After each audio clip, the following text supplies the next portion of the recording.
पीके ने अमित शाह के सीतामढ़ी दौरे पर किया हमला। बोले, जब महाराष्ट्र में भाजपा की सरकार में बिहारियों को वहां पीटा गया तब अमित शाह क्यों चुप रहे, उन्हें बताना चाहिए। पर प्रशांत किशोर का बीजेपी पर सबसे बड़ा बयान। बोले, चुनाव आयोग भाजपा के साथ मिलकर गरीबों, वंचितों और मुसलमानों का नाम वोटर लिस्ट से काटना चाहता है, लेकिन फिर भी भाजपा बिहार में चुनाव हारेगी। पीके डोमिसाइल नीति, वृद्धा पेंशन में बढ़ोतरी पर बोले, जनसुराज के दबाव में सरकार ये सारे काम कर रही है। अगर जनसुराज की सरकार बन गई तो सोचिए कितना काम होगा। सुनिए। बिहार में डोमिसाइल नीति नहीं लागू हुआ है। सिर्फ अगली बार जो परीक्षा TRE 4 है उसके लिए लिमिटेड किया गया है। ये लोगों को बेवकूफ़ बनाने के लिए 3 लाख शिक्षकों की बहाली हो गई। उसमें ज़्यादातर बिहार के बाहर के लोगों का हो गया। क्यों हुआ? क्योंकि 2023 में नीतीश कुमार ने डोमिसाइल नीति बदला।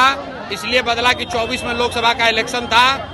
देश भर में प्रधानमंत्री बनने के लालच में बिहार के युवाओं का नौकरी छीनकर दूसरे राज्य के युवाओं को नौकरी दे दिए। अब बिहार में विधानसभा चुनाव है तो कह रहा है कि TRE 4 में डोमिसाइल का चेंज किया जाएगा। ये भी नहीं बताया गया है कि कितना % बिहार के लोग रहेंगे। अगर TRE 4 में डोमिसाइल लागू हो रहा है तो 100% सिर्फ और सिर्फ बिहार के लड़कों को ही नौकरी मिलना चाहिए। और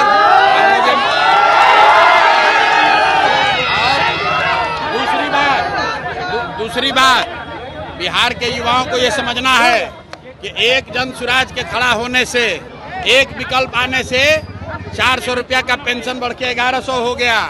रसोईया का सैलरी दुगना हो गया। डोमिसाइल पर सरकार ने नीति बदल दिया। आप अंदाजा लगाइए, जिस दिन जनसुराज का सरकार बनेगा उस दिन बिहार के युवाओं का भविष्य कितना बेहतर होगा।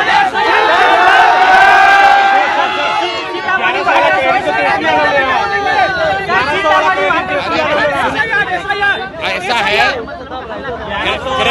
क्रेडिट कोई भी ले, बिहार का एक एक आदमी जानता है कि 20 बरिस से यहाँ पर बुजुर्गों को, दिव्यांगों को, विधवाओं को 400 रुपया मिल रहा था। उस 20 साल में 3 बरस तेजस्वी यादव भी सरकार में थे, 1 रुपया नहीं बढ़ाया। लेकिन जनसुराज की जो व्यवस्था अभी बन रही है, ये जनसुराज का डर नहीं है, लोगों का डर है। इतना डरा हुआ है नीतीश कुमार, इतने डरे हुए हैं कि अगर हम नहीं बढ़ाएंगे पेंशन तो लोग हमको हटा देगा। लेकिन अब जनता मानने वाली नहीं है, अब मानने वाला नहीं है, हटाएगा ही हटाएगा। सुनिए, SIR के लिए सुनिए।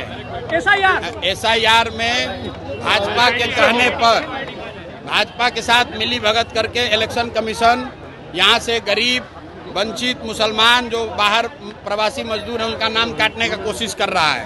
लेकिन किसी को डरने का जरूरत नहीं है। सुप्रीम कोर्ट ने कहा है कि अगर आपके पास आधार कार्ड है तो आपको वोट देने का अधिकार है। इलेक्शन कमीशन, किसी का नागरिकता तय करने का अधिकार इलेक्शन कमीशन के पास नहीं है। ये सुप्रीम कोर्ट का रूलिंग है, इसलिए किसी को डरने की जरूरत नहीं है। सब भाई मिलकर वोट सबको देना है। और दूसरी बात, अगर 10-20 को नाम कट भी जाएगा तो भी मैं भाजपा को ये बताना चाह रहा हूँ कि जितने लोगों का नाम रह जाएगा वही तुमको हराने के लिए काफी।